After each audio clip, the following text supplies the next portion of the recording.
We have about 2 more minutes and then we'll get started.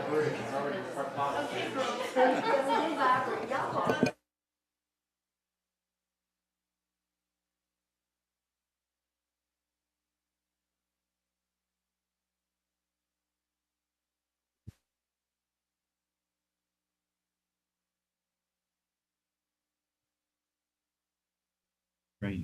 On and run.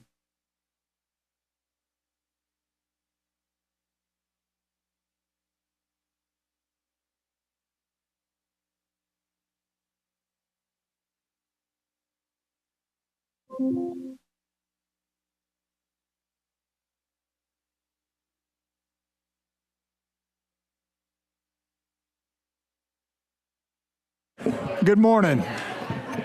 Can everyone hear? I don't think they can hear you. Can y'all hear this? Can you hear it? Okay, good. Welcome to everybody. This is, thank you, Jack.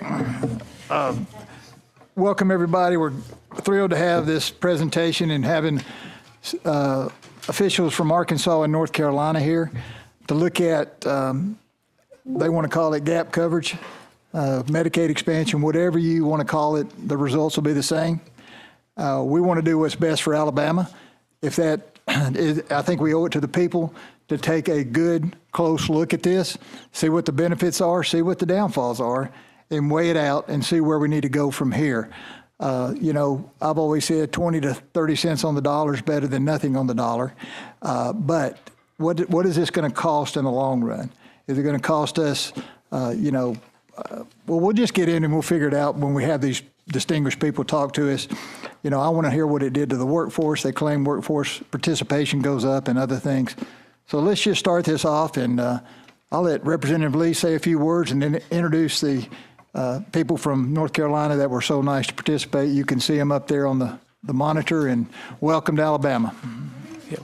Yeah, we want to thank all of you. We have several members that may join us in a little bit because they already have freestanding committee meetings this morning at 9.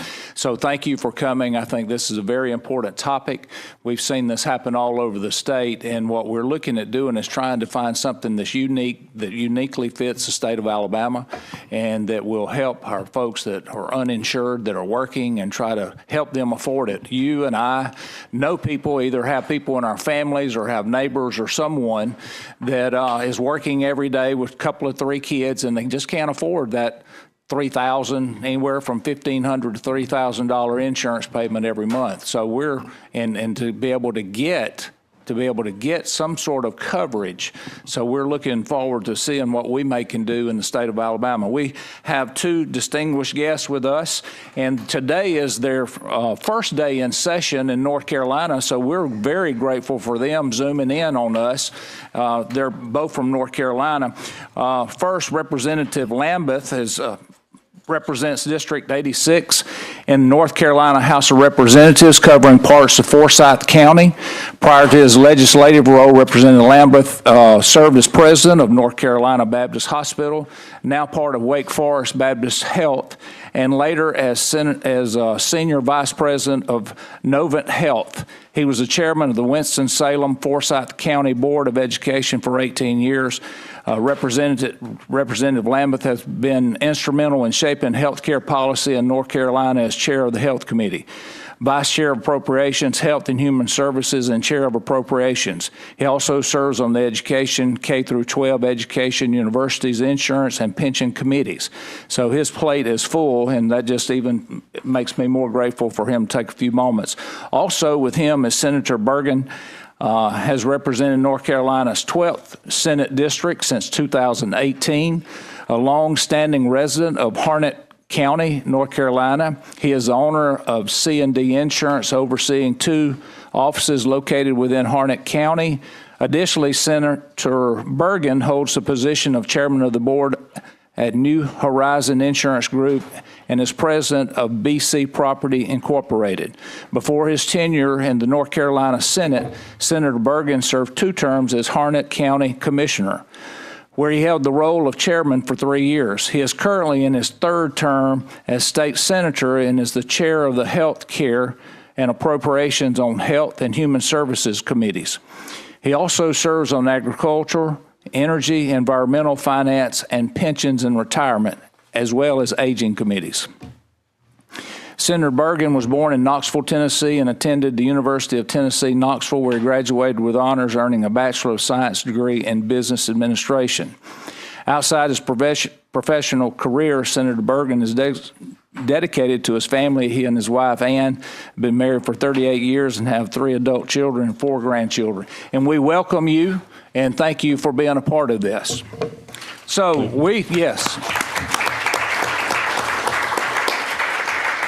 So we would like for you to just have a little conversation of how you got started, what you're doing, and the benefits of kind of adapting to the Arkansas need as just like we're wanting to adapt here for Alabama and their needs.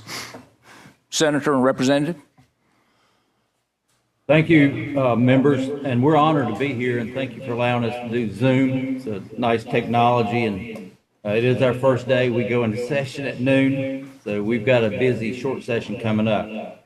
I'm going to share some high-level comments, and then Senator Bergen's going to go into some of the details, and we're more than happy to spend some time with questions and follow up as you have questions even down the road. The journey that North Carolina has been on spans over a decade. The discussion and debate relating to Medicaid expansion, we refer to as closing the gap, has not been an easy one. It took patience and determination while listening and educating many of our members. As you heard, I was elected to the General Assembly in 2012 after a 40-year career in hospital management with a focus on finance, working closely on Medicaid and Medicare reimbursement issues. Because of my background, I was interested in Medicaid expansion. But I voted early in our legislative career not to expand the Washington Accountable Care Act because I felt like North Carolina could design a better plan, one that was more focused on the needs of North Carolina, built around preventive care and providing incentives for patients and providers to focus on outcomes and good habits. Early bills that I filed, which did include a work requirement, did not gain much support. So I listened and met with many members or individuals to help me understand their concerns. What I heard included cost. They did not want to take on a new government program that would cost the state and have a significant liability in the state, and I shared that concern. They wanted to fix our current, what we refer to as a broken traditional Medicaid program. We had been running over budget in traditional Medicaid, $500 and $600 million year over year, and we needed to fix that traditional program. So a key factor in our journey was reforming the traditional Medicaid program. We went from a fee-for-service program reimbursement model to a value-based capitation risk-based model.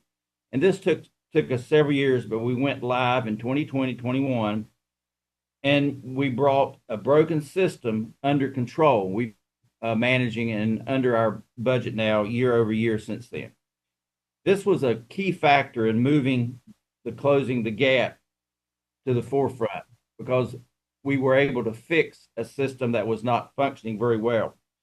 The second key factor was a bipartisan joint task force that was appointed by leadership. We talked to other states that expanded, including Indiana, Ohio, Arizona, just to name a few. This task force worked for a year. We were able to learn what worked and what did not work.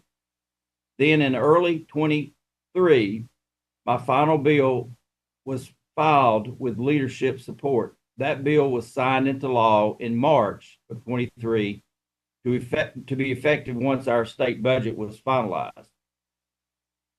This bill included several key components, and Senator Bergen will get in a few of the details, but critical in that gaining the support was there was no state funding. Providers had agreed, as I was working with them, to fund the state's share of the expansion cost. There was no work requirement, but we included a jobs training program involving our community colleges and Department of Commerce that participants could take advantage of at no cost to help improve their ability to get a better job and hopefully get off Medicaid, with that being one of our goals. Coverage was focused on preventive care and outcomes. North Carolina has traditionally not had a very good national grade on some of these national scorecards. In fact, we often would get a D or an F. Using one example, we rank very low on infant mortality. We're one of the worst states in the nation. So it was important to have outcomes for our citizens. I would close my comments by telling you that as we did lots of surveys, we talked to a lot of people, 72% of the people that were eligible for the expansion were actually working in North Carolina. They small businessmen, women, companies that couldn't afford health insurance. You noted earlier how expensive that was. So we've been able, we went live December 1, 23. So we still have a short history, but we now have over 400,000 individuals covered. And so far, so good. I'm going to turn it over to Senator Bergen, who will share a little bit more about some of the details. Thank you, Mr. Chairman. It's an honor to be with you all and to talk. And we do want you to ask us the tough questions.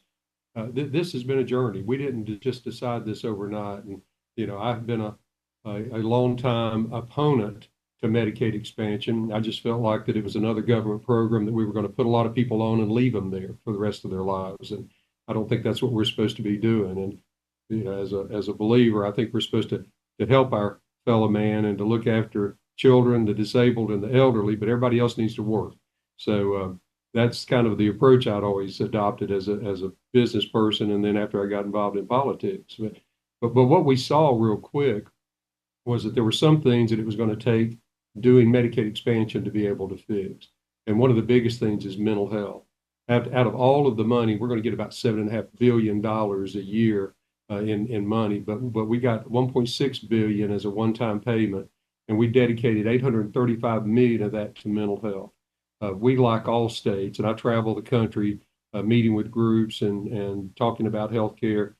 Everybody's dealing with mental health issues and opioid issues in their state. All of us are exactly the same. I hear the same comments when I meet with folks from your state and Tennessee and all the southern states, and then when I meet with folks from across the country. I was at a meeting late last year, and we had folks there from Alaska and Hawaii and Tennessee and Kentucky and all over. And the things that I heard could have just as been discussed in North Carolina as they were in Alabama or anywhere else. So we're dealing with the same things, and how do we fix it?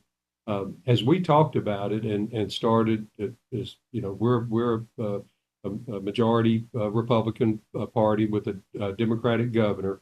But as we all started talking about it and looking for ways to get to this fix, one of the first things we had to do was go to managed care, which we did that about 7 years ago now. And that stopped the wide fluctuations. We were having, as Donnie mentioned, fluctuations of $500 million in the fee for service. And so by getting to managed care, we got that leveled. It ran for a number of years, so we could see that we had kind of fixed that part of it, so we had some certainty. And then the other things we put in were the things Donnie talked about. We put in not a work program, but you can't make it a requirement. But we also put in some kill switches that if the federal government ever changes anything, we do away with this program. If the hospitals through the tax that we do don't pay the extra 10% on the expansion population, we do away with the program. And if we felt that was important to be able to say that if the train ever got off the track, we could get off the train. So that's kind of where we are on all of this. I can tell you this, and I live in a very rural and a very conservative area.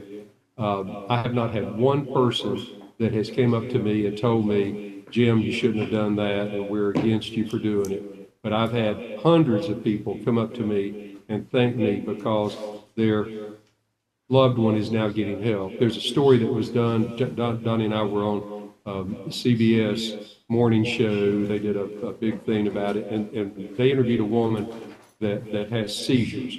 She had not been able to get medication or work for 10 years. She was showing her letter to the reporters, talking about she was going to frame it because she was able to get medication for her seizures now and was going to go back to work. And those are the kind of things that I think we all get elected to do, is to make a difference in somebody's life that's allows them to live. And hopefully, by doing that, she can get a job to get off of Medicaid and get onto a state health plan. Now the discussion we're having, and we've asked for a waiver to be able to use Medicaid dollars to pay for people to go to community college and pay for child care while they're doing it, so we can get them off of Medicaid. I think the best thing we can do for our citizens is to help them get off of a government program. I think it's good for their mental health, their physical health, and nothing, I think, encourages people than being able to take care of themselves and their loved ones. So we're on a journey, and we're talking to a lot of people about it. We can answer your questions and tell you what we've seen, but I think every state's just going to have to go through these conversations. But again, it's an honor to be with you, and we're available for any questions. Thank you very much. I think the plan is to go to the next two speakers. Can you all stay with us till after that and answer Yes, sir. questions? Okay, thank you very much. Next, we're going to introduce Senator Irwin. Missy Irwin represents the District 18 in Arkansas. I'm sorry? Secretary Gillespie. Yeah. Okay. Well, Secretary Gillespie, I assume we're going to go ahead and introduce both like we did with the other. Okay. Well, that's okay. Cindy Gillespie is the Secretary of Arkansas Department of Health and Human Services from March to 16th to 22. She has led the health and social services and children and family programs, including Medicaid and behavioral health, aging and a special population, child welfare, juvenile justice, as well as child care and early childhood education. You've been busy, so welcome to come. But she's oversaw the state's psychiatric hospital, nursing homes, 5 human development centers for the disabled. Also, for the past 20 years, Ms. Gillespie has focused on health policy, innovations in coverage and insurance models. Prior to the appointment of secretary, she was a principal in the firm of Washington Office of Multinational Law, firm Denton, U.S. LLP, where she led the firm's health policy and health insurance exchange. Before joining the firm, Ms. Gillespie served as senior advisor to Governor Mitt Romney of Massachusetts, overseeing executive branches initiatives and helping development of the state health reforms. Thank you for being here. Delighted. Thank you very much. Okay. I'm currently living in Georgia now, over in Americus, Georgia, from Columbus. And as I was telling the chairman, I went to Auburn for all of you War Eagle folks. Got to throw that in. Okay. That's where, you know.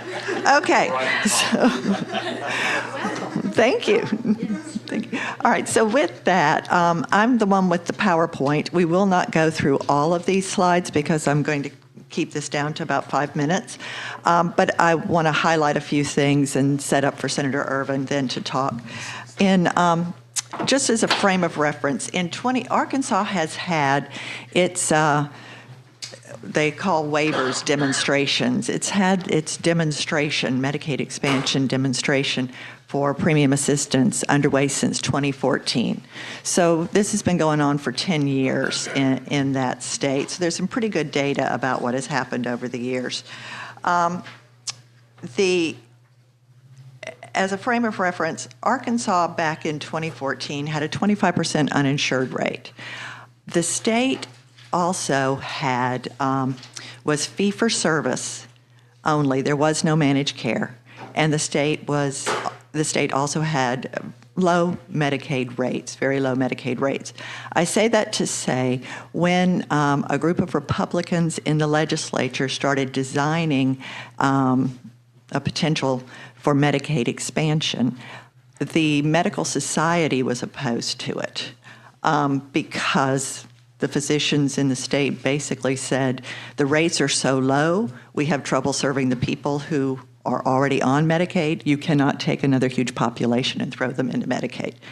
And that's actually what led them down the road to look at premium assistance. So the Arkansas model of premium assistance essentially works like this.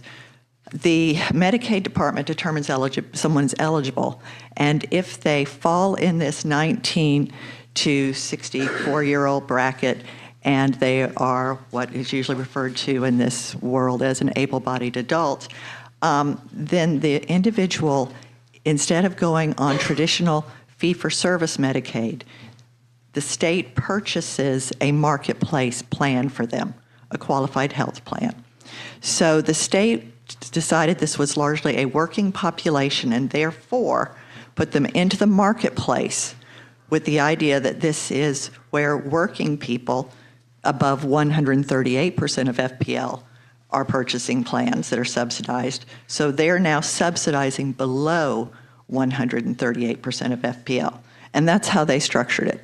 It infused commercial rates into the market, and it infused a lot of healthy bodies into the market. The goal being to both lift the healthcare infrastructure and stabilize it, as well as to bring competition and stability into the marketplace.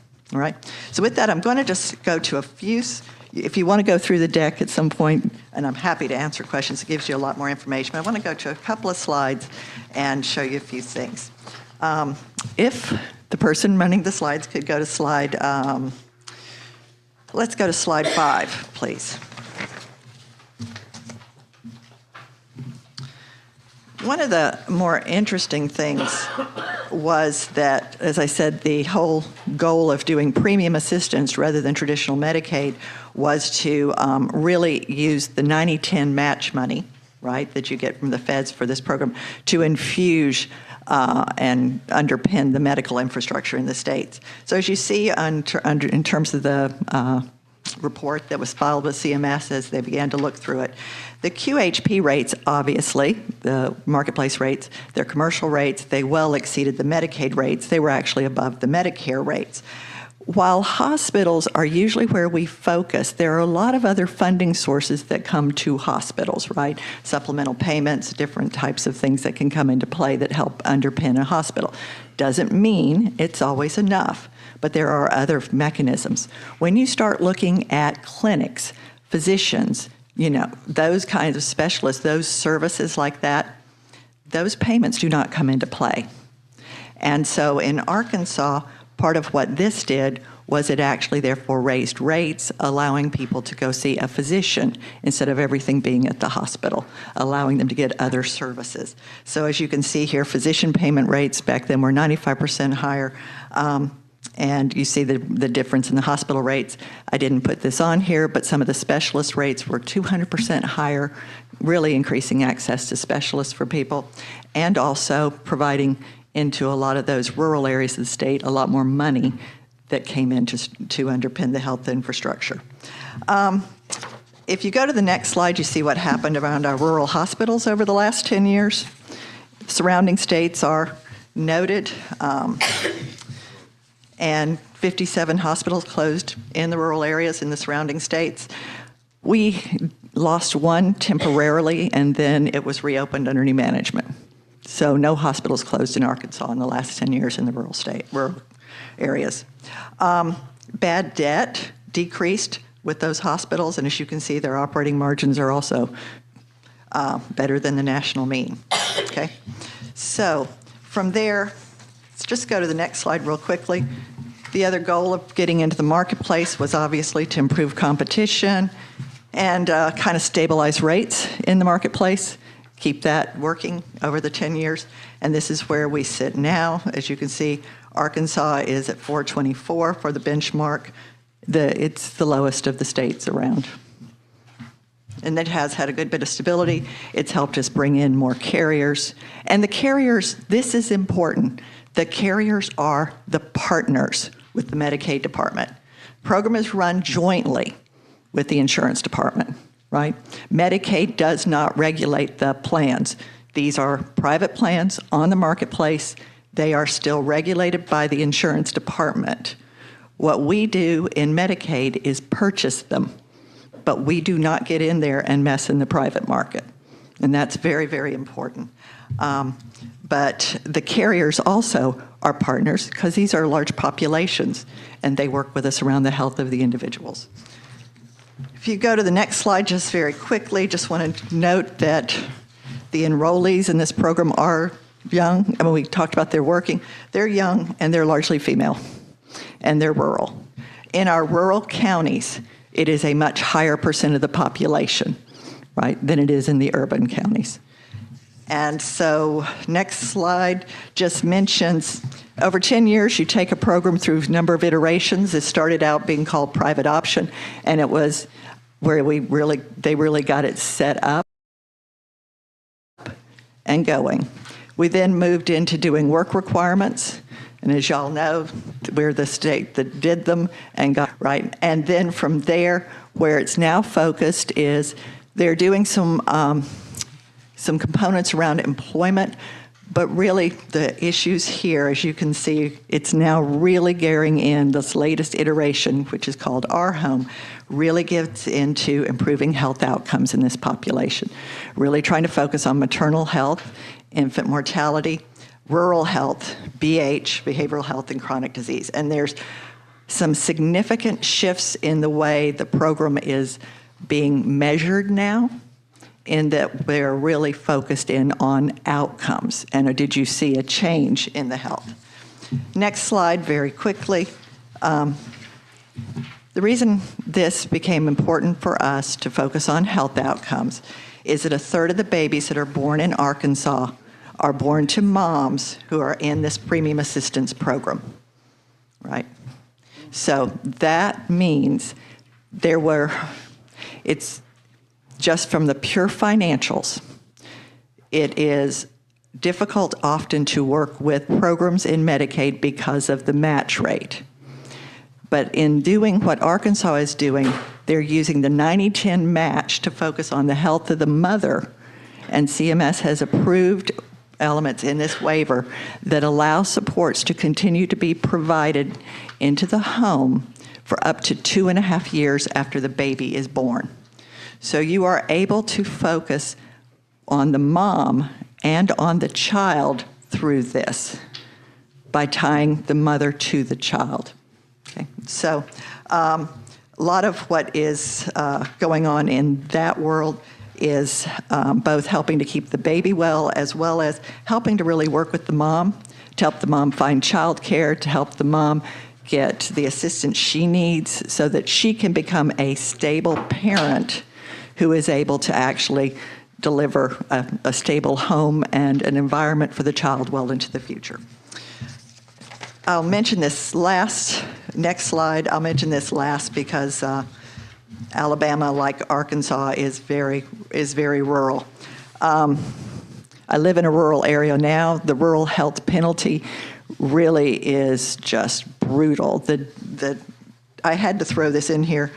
You know, natural cause mortality rate used to be 6% higher in 1999. It's now widened 43% in just that short period of time. Living in rural areas when you don't have access to health care is really hard, right? And you see it in people's their lifespans.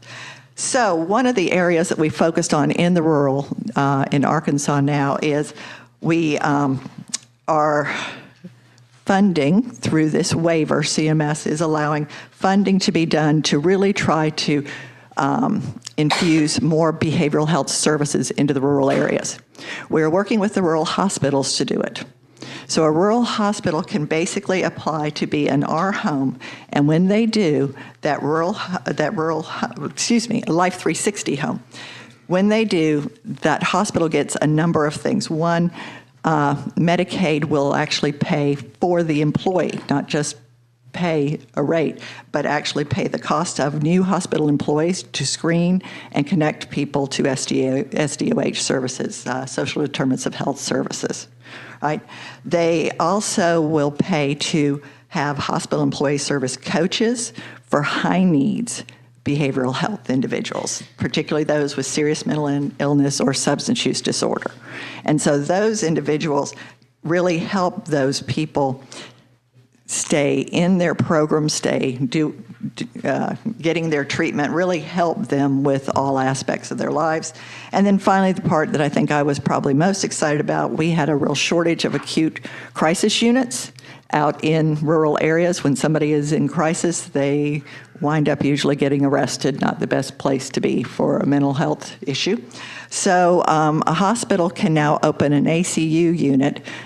The cost of opening that unit is paid for by Medicaid, and then, very importantly, getting it open, the services, et cetera. And then, very importantly, CMS is allowing us to pay when someone's in crisis, their insurance is covering the cost of the bed. But when the bed is empty, CMS is allowing us to treat it as a swing bed and pay for the empty bed so that it is available when somebody is in crisis. So this is part of that waiver. So there's more, but I will stop here and hope that Senator Ervin has been able to. She's here? She's not? Okay, if she's not, then I'll do the last slide. Okay. Is she Thank you available? very much. No, not here? Well, she'll be here in a second, well, soon. She's doing a amendment in a joint budget committee right now. Okay. Yeah, so she texted me, Let's- so she'll be right back. You want to go in and ask some questions? And we can do questions of the three. Okay. members thus far. All right, Senator Melson. Interesting, we were talking, Representative Senator, my question, I guess, would be, statement here, since 2010, we have had 14 hospitals to close. I know that you said in the last several years y'all have not, but most of those are rural hospitals. And you can just imagine the effect that has on a rural community when your local hospital closes. And so to have that many, that's a problem. It's a serious problem for healthcare, jobs, multiple different things that affects. But it is, we talk about economic development and those type things in the workforce. This is an economic engine, for one, but two, we're trying our best to make sure we take care of people and the best we can, and the preventive and all the things that you were speaking of keeps it from compounding and getting bigger and more costly and those type things. So where you guys are in North Carolina, have you seen hospitals close prior to y'all making this decision? Yeah, we've seen a couple things, and we had hospitals that have been closing, hospitals that sold out. We've seen within the hospital, rural areas, we've seen them close or scale back programs. We don't have, for example, very many rural areas that have maternity care because they've all cut out the maternity and mental health programs. So they've tried to survive by scaling back, and then some closed. We created, because we were seeing that become such a big issue, we created a rural hospitalization stabilization fund a few years back that they could use and borrow to help them get over the hump, but it hasn't been terribly effective.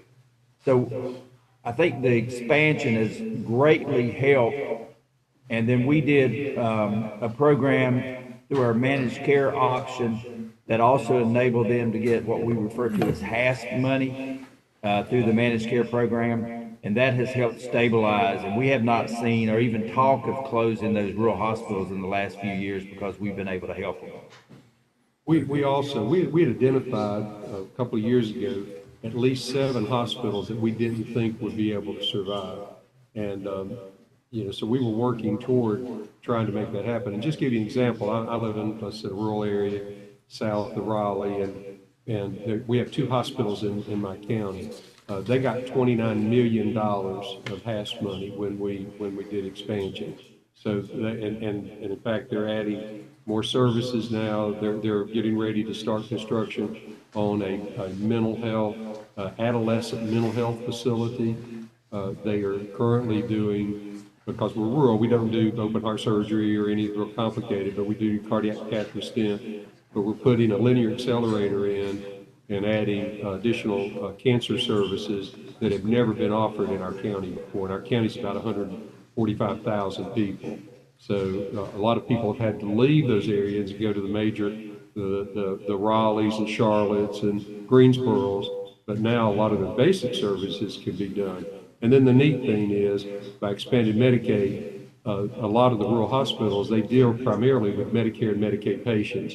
So now they're getting reimbursed properly. And just one little side note, I had the Deputy Secretary of Medicaid in my office yesterday, and we were meeting with folks and going over things.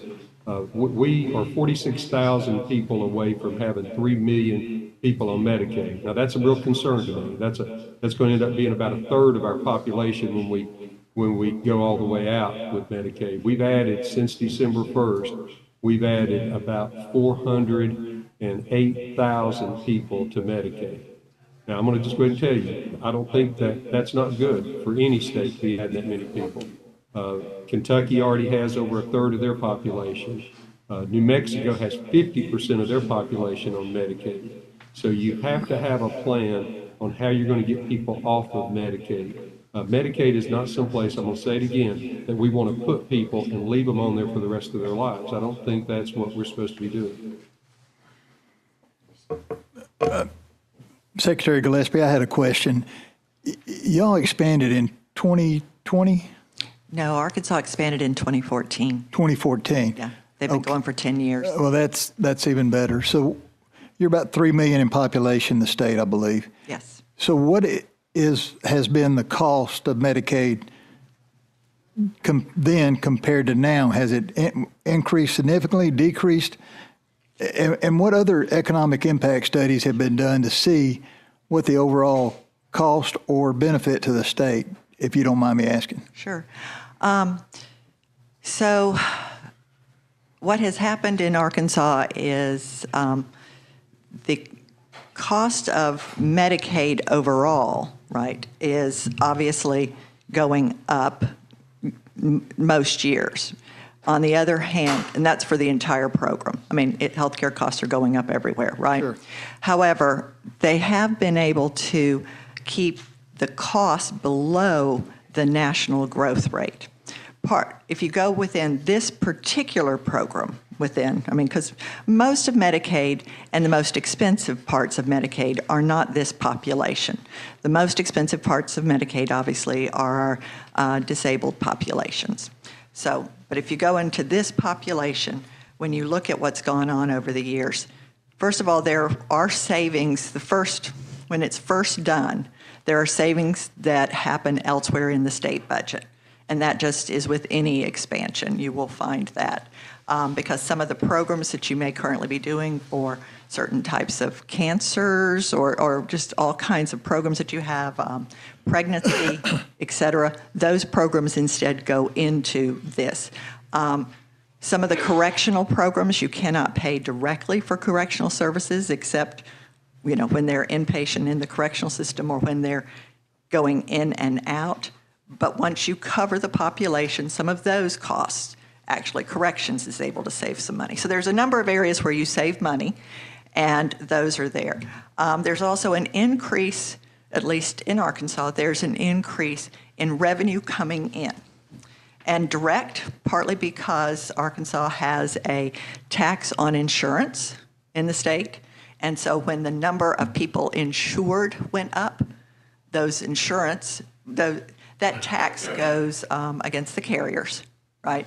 So the insurance carriers now have to pay a tax on all of those individuals. So that's about a 2.5% increase there. Arkansas also operates this program under a waiver. And waivers are important because if you do a state plan amendment, it means bluntly, with a state plan amendment, there's really no budgetary control unless you do managed care, at which point you can start to deal around capitation. But in a waiver, what you do is you actually set the growth line for the period of the waiver, the amount of increase that can happen on a per person basis. And so that gives you a budgetary control and that's how Arkansas set this one up. The second part of it is in the last iteration when they did annual rate that could be paid to the QHPs could never exceed the waiver budget neutrality rate for that year. So it actually gives a year-by-year structure. And again, just like they did in North Carolina, there are all kinds of kill mechanisms worked in, both to the law and to the waiver, so that when, if the feds were to change the match rate, it dies. If, if it exceeds budget neutrality, it dies. So we've put some budgetary top-line controls in as well. So what happened to workforce participation? Did it change at all? Because that's one of the selling points. You can't afford insurance. So anyway, did you see those factor in? I can't tell. I mean, honestly, there have not been studies over the 10 years that really look at workforce participation where you can look at it like that. I can tell you a couple of tidbits. When this went into effect, in that first year, immediately, there was a 19% drop in disability applications. So a number of people who would have applied for disability instead were able to get health care services and hopefully, therefore, were able to keep working, right? So you saw that shift change away. We have seen, Arkansas has had over the last 10 years, while there have been ups and downs, the state has had a lot of economic growth. And so there are just a lot more people in the workforce now. And that's why I said it's really one of those things you can't say. What we did see, and it's very hard with, during COVID, because no one could disenroll anyone from Medicaid, right? Everyone saw their Medicaid rolls go up. Arkansas did their unwinding in 6 months. And that brought the number of people in the program back down to more around where it has always been, around 250-ish, right? So there would be times when the economy would go bad. It might go up to near 300, but then it would come back down. At some points, it got down to around 225, lower. So it has ranged. The state has now, in this last version of the waiver, we have data on the people now, so we can tell who's been in the program for very long. And so the state is now targeting those individuals who have been in the expansion program for a long time and is wrapping them with some coaches and services to try to help those individuals move into, figure out what's going on and try to help them move along. Senator Roberts, I think you had a question. Mr. Chairman, thank you. I had two questions. Did this have any effect on FMAP when the expansion happens, reimbursement, I get the kill switch that you're talking about doing, and then the overall infant mortality rates happen in Arkansas? If you could expand on that, please. Sure.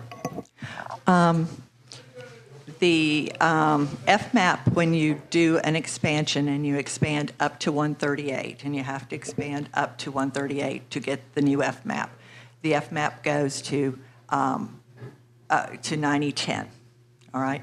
So 90% federal, 10% state.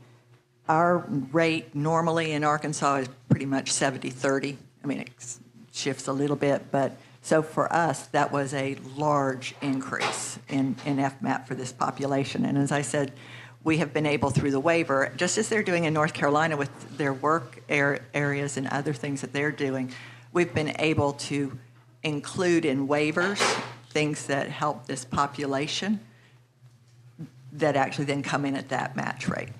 Okay, infant mortality, we, like North Carolina, I mean, it's a poorer state, and like North Carolina, that has been an ongoing problem and focus, which is why the last iteration of the waiver really focuses in on the moms, thinking that if we can work with that 1/3 of the babies that are born through those moms, we can really begin to make a change. But it is obviously really tied to the rural factors in the state. So nothing quantifiably measurable thus far? Yes. Yeah, well, it's an interesting question, but I would no. But that is exactly what they're starting to measure each year now with the outcomes. Do we have any other questions from our members that we'd like to ask while we're waiting on the other person to come? Yes, sir. I got here late, I'm sorry. Yes. I was in a meeting 2 years ago about this subject, and we talked about Arkansas. One of the things that came up was that Arkansas was trying to do a clawback at that now. Y'all may have already discussed this, I just got here. But are y'all looking at a clawback in Arkansas right now? I'm not currently the secretary there. I left last year, but the clawback against individuals? No. Clawback is trying to get back to level grounding from where they started. Started at that time, the info I got, and that was with a hospital group in Birmingham. It was not saying it was bad, it was just saying this is what was happening. Could that be the kill switch that you were speaking of in case something? It wouldn't be a kill switch. Clawbacks are usually not tied to a program like this. Clawbacks are usually tied to some funding that went out to hospitals, and you go and try to get, maybe it was tied to some of the COVID monies, potentially, that went. Mm-hmm. Yeah, no, sorry, it's not ringing a bell. Recap of what was happening in the Southeast. Right. Other states, and I mentioned Arkansas had been in it for 1 or 2 years at that time. So that would have been back in 2016? Maybe it was back. Yeah, so, because they started this in 2014. Yeah, and I got there in 16. 2 years after they started, and the results were not what they wanted, so they were trying to do a fallback to get them back to a level playing ground where they started. Yeah. Could be when the first, back in 2014, the states started doing expansion. And this is always true. When you first do expansion, you will have a lot of people who come into the program who have not been seeing a doctor regularly, right? So there will be the cost the first year to 2 years of the program is always higher because the individuals are catching up on their healthcare costs. And then they stabilize, right? And so it could be that part of what they were talking about was that back then in Arkansas, one of the things that they were trying to do after that first 2 years was they had this 5 years. I said, when you do a waiver, you have a limit on what you can spend over that 5 years. So one of the things Arkansas was doing is that first 2 years, because they and all the other states really didn't realize that would happen, they were trying to figure out how they were going to keep going with, and so the clawback, that could have been phrased as a clawback discussion, but actually what happened was it just settled itself down because folks had started seeing doctors and it turned into a normal population in that way. Thanks. Yes, we have a couple, but Representative and Senator, do y'all have any problems with growth? What was the, as far as clawbacks, or have you seen an issue like we're talking about?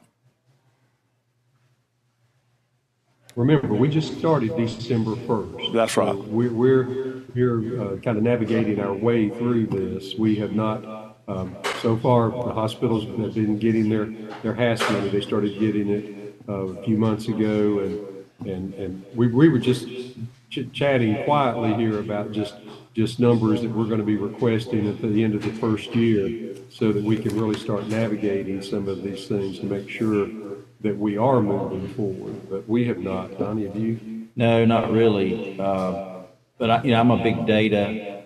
I want to see the data, facts.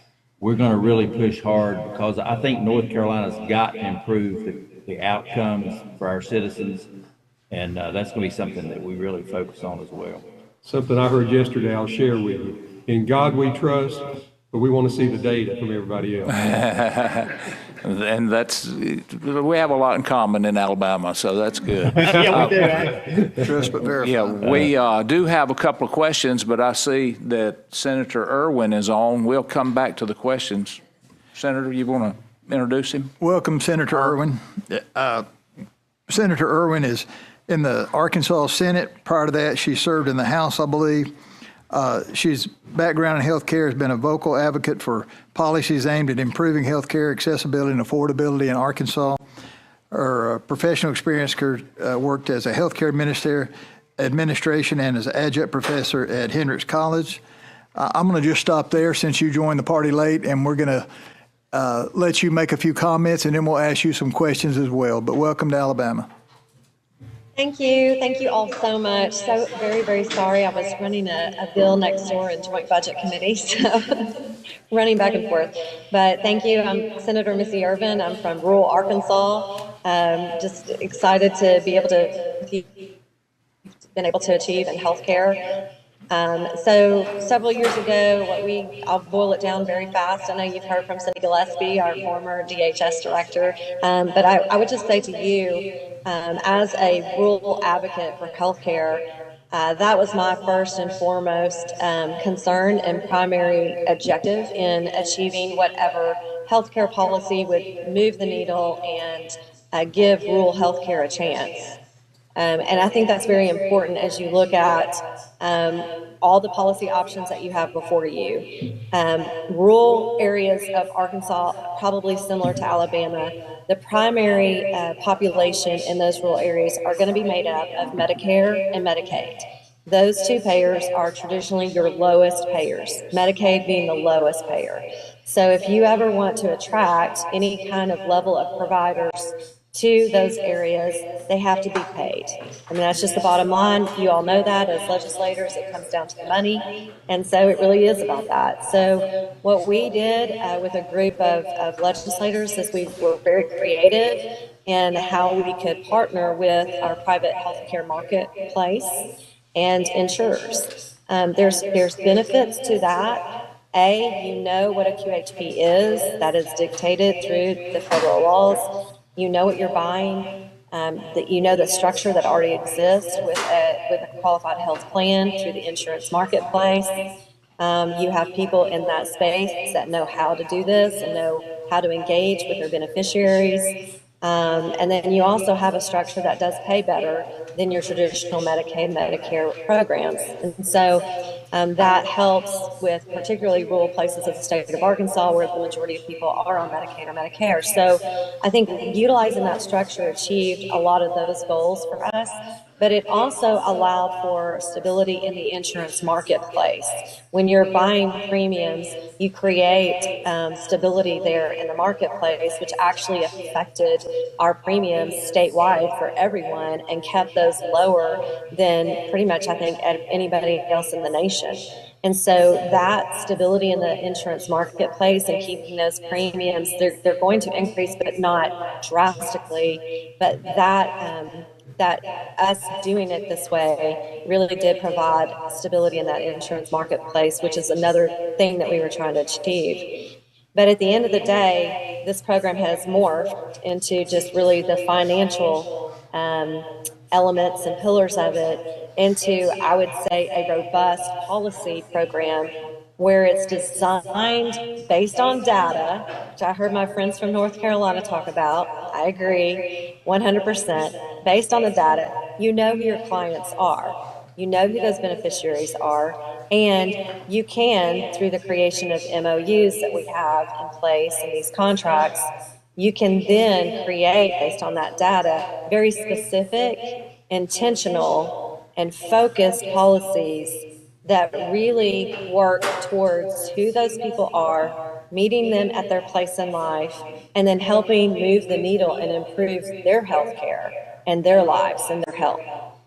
Because healthier citizens are going to be better for our states. We want our citizens to be healthy. We want them to be fully employed at the best level and increase their skill levels. We want all of that. That just benefits our states and our economy. So I think, you know, as we've designed this policy and we've let it kind of morph over the years, we're really focusing on that through Our home is health and opportunities for me, but again, it's really focused intentionally on the areas of the population where we want to see the biggest increases and improvements in people's health. So that's really, where we are in a nutshell. I would just say very important to work very closely with CMS, making sure that you're utilizing the 1115 waivers. Those 1115 waivers are available to our states to let us, experiment on behalf of our citizens that we represent to kind of formulate the best approach for your state. And your Alabama citizens, deserve you as policymakers, having that ability to tailor a program that meets the needs of everybody in your state. And so utilizing that 1115 waiver for us was the best option. That has with it a budget neutrality requirement, which is very important. You want to make sure that you budget this in a neutral way, in an appropriate way, so that you can manage this as the years go by. So I think with that, I'm happy to answer questions, but this has been a long road. And I would say also we had a bigger bucket of people to where it made sense. There's a lot of states that had already expanded Medicaid to a certain level of percentage where it just didn't make sense for them to go this route, utilizing the QHP, and they went other routes. But for us, it made sense because of the number of lives that we were able to cover. And it kind of created a seamless handoff to the insurance marketplace, which is there, it's not going away. And we could transition those people into that insurance marketplace because you're working with the same carriers, typically. So I'm happy to answer any questions, but I think it's been very beneficial. We've not had any rural hospitals close, and we've got providers, and we're actually growing providers out in rural areas. So I can just point to it as being a success on a lot of different fronts. But at the end of the day, it's just about achieving better health outcomes for your folks, and the people you represent, and then making sure that you have people out there to help treat them. And so I'm blessed to be married to one of those guys. Anyway, just happy to answer any questions. Well, thank you. I have a question how has Arkansas prevented insurance companies from using Medicaid reimbursement rates for private pay insurance? Has that been difficult at all, or has that been an issue? Yeah, absolutely. I think it is an issue as we progress. You could see 40 Medicaid patients in a day, but you would go broke. So we have to have the insurance, and you have to hold them accountable to those premiums you're paying for, and making sure that people are utilizing those premiums. That's something that we're addressing right now. But making sure that you don't see to where they're trying to lower their reimbursement from the insurance company down to a Medicaid rate. That will just destroy healthcare. It's going to destroy your healthcare if that happens. And that's a huge chunk of your economy. Healthcare industry is a huge chunk of every state's economy. So if that would just rip the bottom out of it, in my opinion. But again, I think working in collaboration and partnership with the insurance companies has been beneficial on a lot of different policy fronts in the state of Arkansas through this program. You're kind of in the boat together. And so when you're in the boat together, I think you can kind of reason together and collaborate together, and it breaks down those silos. And so, I've been really on the forefront of prior authorization legislation and making sure that prior authorization is not, the roadblock from getting care for people, but to make sure that it's smart and it's utilized, reasonably. And so, and the people that, we passed gold card legislation here in the state. But again, I think it's been a good cooperation and collaboration and partnership with our insurance companies. But, I'm not their biggest fan because I'm always on the other side too. So, but I think that's just the balanced approach that you have to take. Representative DuBose, did you have a question? Yes, I do. Thank you. And thank you, senators and representatives, for being here with us today. This is really helpful. I've been trying to take some notes and listen, and I just want to make sure that I'm accurate in what I'm hearing. I have a question, and this is a little bit off topic. It's more regarding what we were talking about earlier, but work requirements for able-bodied individuals. We had talked about in Alabama being able to have those requirements, and have you all had trouble implementing that? Did I hear something about the court ruled against those requirements? Yeah, I can speak for Arkansas. Yes, we did have a version of this that we did have a work requirement in place. I think Ms. Gillespie might be able to speak more to that. That's kind of under her watch. We went through that with CMS, but we weren't able to pursue that. Now, we are looking at pursuing another option, I think, based on what the state of Kentucky has done. But be able to answer that a little bit more specific.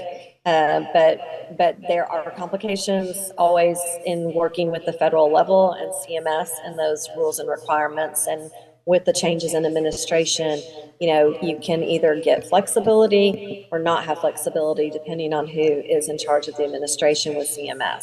That was kind of our experience when Seema Verna was there as director of CMS. She came to Arkansas. We announced our work component of this for able-bodied individuals. It was a great working relationship, but unfortunately, she's not there anymore. So, but she was a great advocate for all of that. But I think we have a lot of folks in our General Assembly that definitely like the idea of work, but also making sure that their skill levels and skill sets are at the highest level that they can be. How do we help get them there? And so I think there's a lot of bipartisan support for the idea of getting them to a better place with their work and their employment, but making sure that we utilize all the resources we have at our state level to bring it together in one vehicle. And that's what we've really tried to achieve with our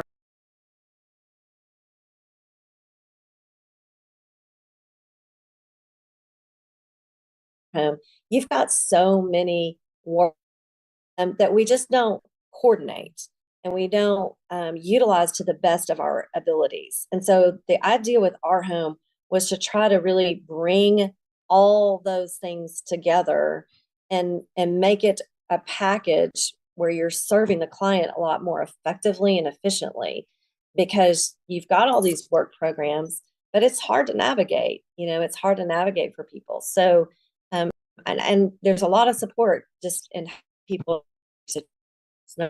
Looks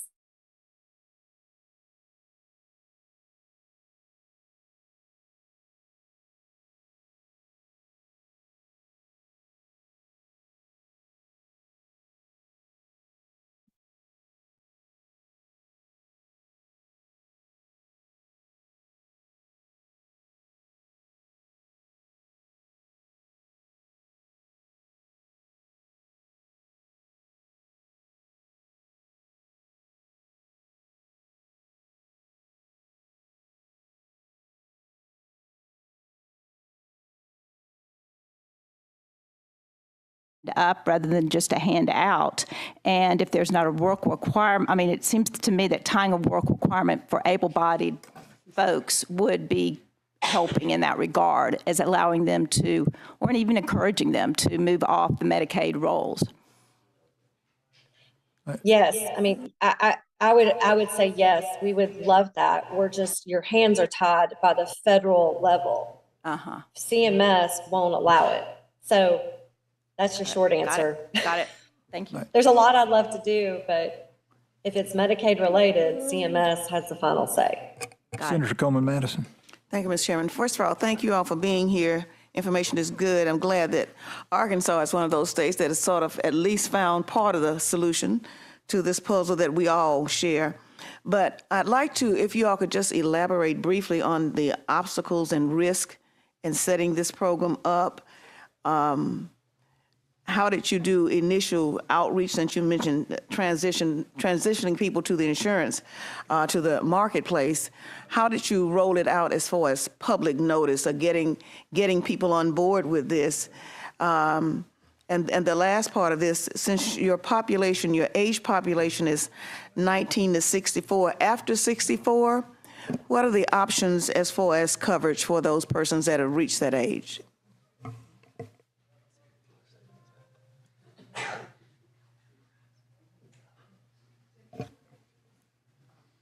So we're going to have to, I hate to cut you off, and I'm going to let you go just a second, but some of us have committee meetings that we have to leave and go to, education budget. We all want to make sure we're there. But one thing I want to say, and before you answer, is that thank y'all for being here. It should be noted, all four of y'all that participated, 2 senators, 1 representative, and the secretary are all Republicans. And I know that's a big change from what you probably were feeling 5 or 6 years ago or further back about even having this conversation. Thank y'all for being here. Please continue, but if you see a few people leaving, that's what the reason is. It's no disrespect to y'all, but they do have other things. But go ahead and answer now, please. Footnote, healthcare is not a Republican or a Democratic issue. Yeah, so I'll start first. I mean, I'm happy to start first. I think it's a great question that you asked. So you have kind of the twofold. You've got, your colleagues in the legislature that you're working with to achieve that, and it was hard. I'm not going to lie to you. It was really, really tough. When we put this into place, it was a group of Republicans that actually worked on the policy with a Democrat governor. And so we tried to create, the first installment of this was the private option, but it was kind of the bare bones. It didn't have the policy side of it. And so it was tough, not going to lie. We went through a lot of tough political times. And you will. But at the end of the day, what I come down to is my citizens that I represent in the state of Arkansas, and I represent a very poor area of the state of Arkansas, the north central area, the Ozarks. You're welcome all to come to Mountain View, Arkansas. We're the folk music capital of the world, and it's great. So, but I would just say, at the end of the day, looking at those healthcare providers and what they were facing, and our ERs and our hospitals, you're going to pay for these folks one way or the other. So you might as well utilize a structure where you can get a premium tax to help pay for the program, and you get a higher reimbursement rate by utilizing the QHP, which is what we were able to do. And you're working in partnership with people that have been in this arena for a really, really long time, that really do have the tool sets and the skill sets to try to work in partnership with you to move the needle to improve people's health outcomes. And it's also teaching people how to use the insurance marketplace. A lot of people didn't know about insurance, particularly that fell into this category. And so, if you're at 100% of federal poverty level, or 70% or 60%, most likely you didn't really know how to navigate the insurance marketplace. And so now you're put into it. And then we have seen a good number of people that have gotten off the program, have been able to transition into either a workplace insurance benefit or something onto the marketplace. And those insurance companies have an incentive to keep them covered. So they're helping to do that. And so that actually makes better for your ER usage. You're actually now getting paid, to deliver healthcare in an emergency room setting. With people before that would show up, you would just have to eat it. The hospitals would just have to eat it. They weren't getting compensation for that. Now, we in the state, we were doing a cost settlement at the back end to help pay for that uncompensated care. But that's just a really weird way, honestly, to kind of settle up at the end of the year for this group of people that couldn't pay, but you're mandated to treat.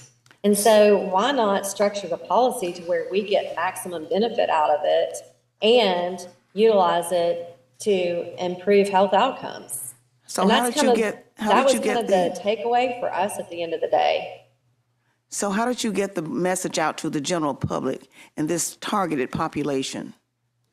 Yeah, utilizing your healthcare providers and healthcare network, they have an incentive to get people enrolled so that they can get paid.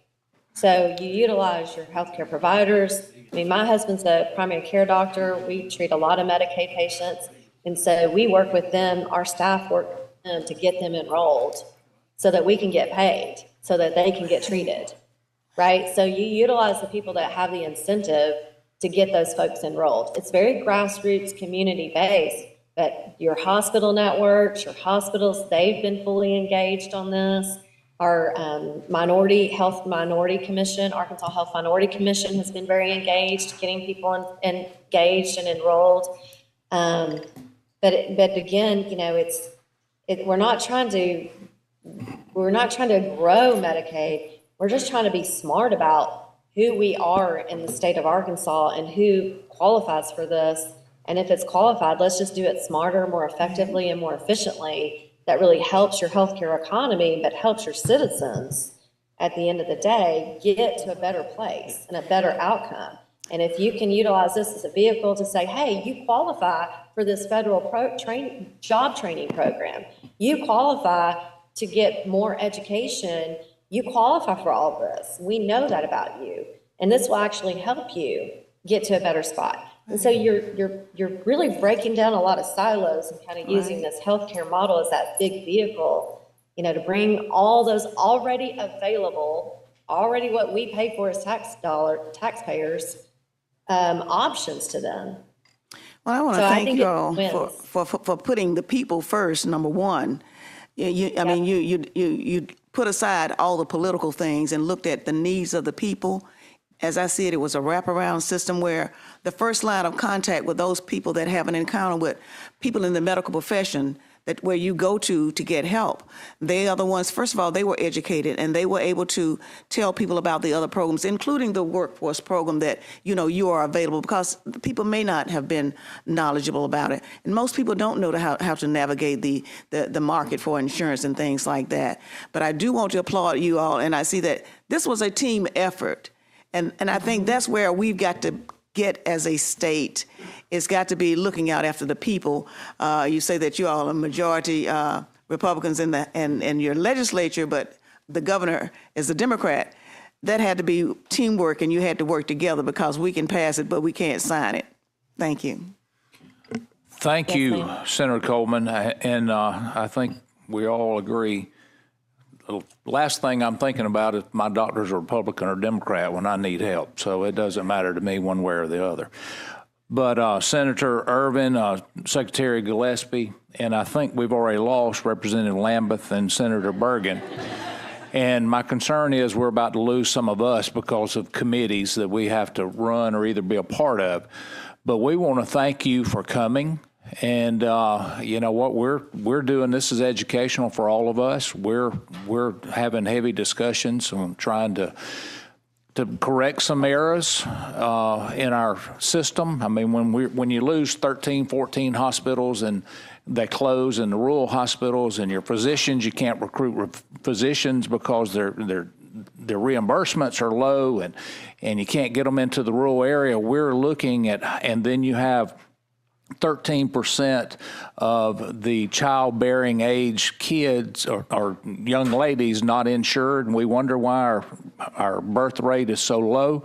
So there's multiple things that are taking place, and so we're trying to wrap all this around in one little ball and try to move it forward. Now, how we're going to do that, that's yet to be seen, but we can't do it without having a conversation and get it started and open it up for conversation. So thank you, Senator, for being here. And anytime you're in Alabama, stop by here in Montgomery. We'd love to host you here. So I would love that. And I'm available by phone, text. Y'all can get my text. I'm happy to help any of you navigate this as best I can. Okay. Thank you.